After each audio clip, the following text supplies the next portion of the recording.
Me stinën e nxehtë të verës shfaqet edhe rreziku i helmimeve nga ushqimi. Blerja e produkteve në tregje ambulatore, konsumimi i tyre jashtë kushteve higjienike mund të çojë drejt komplikacioneve shëndetësore.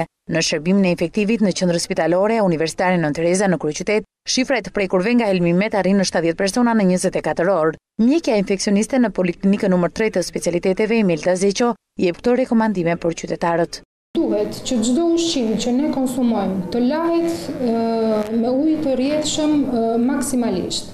Të shifet ka ushqime të caktuara që kanë një datë skadence, që duhet të jemi rigoroz për sa i përket datave të skadencës. Por edhe higjiena jonë personale sigurisht që edhe ajo duhet jetë në kushtet më të mira, në mënyrë që të mos kemi të gjitha këto problematika që vera sjell. Mjekja evidenton si problematik edhe infeksionet gastrointestinale. Më të ndjeshëm ndaj infeksioneve dhe helmimeve janë fëmijët, të smurët kronik dhe të moshuarit për shkak të imunitetit më të ulët.